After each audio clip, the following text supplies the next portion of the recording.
Chapter 4. Hands up! It's the colt, said Annie. He's looking for his mother. She ran toward the wild-eyed little horse. Wait, called Jack. Oh, brother. He pulled the book out of his pack. He found a chapter titled Horses of the Wild West. He started reading. At the end of the 1800s, over 1 million wild horses called mustangs wandered the West.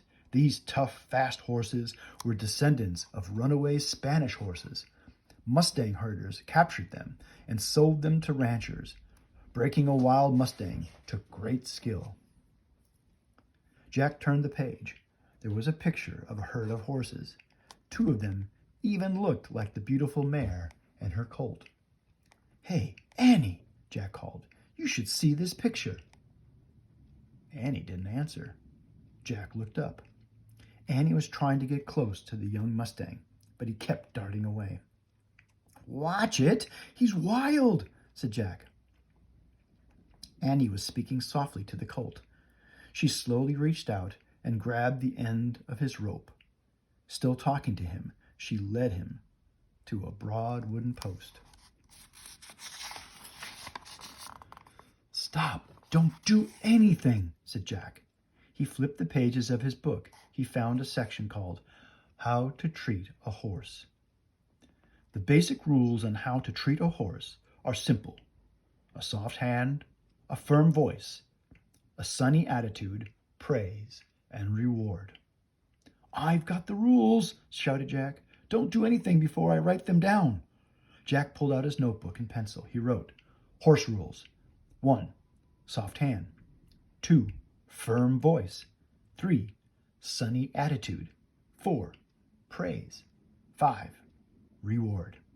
Okay, listen. Jack looked up, but Annie was already sitting on the colt's back. Jack froze. He held his breath. The mustang whinnied and pawed the ground. He snorted and tossed his head. Annie kept patting his neck and talking softly. Finally, the young horse grew still. Annie smiled at Jack. I named him Sunset, she said. Jack let out his breath. Let's go, said Annie. We have to take him to his mom.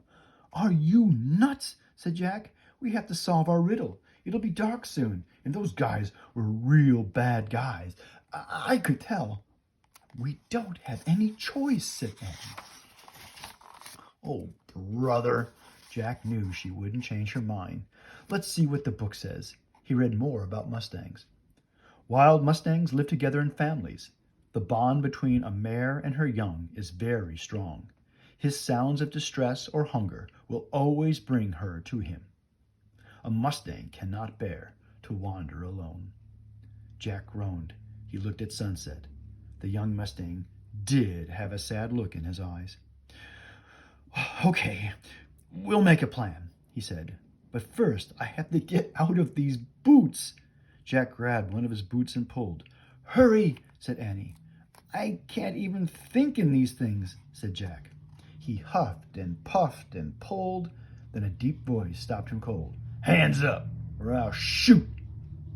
Jack let go of his boot. He raised his hands in the air.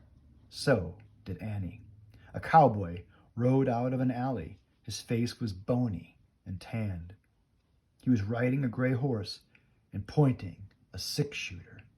I reckon you're the smallest horse thieves I've ever come across, he said.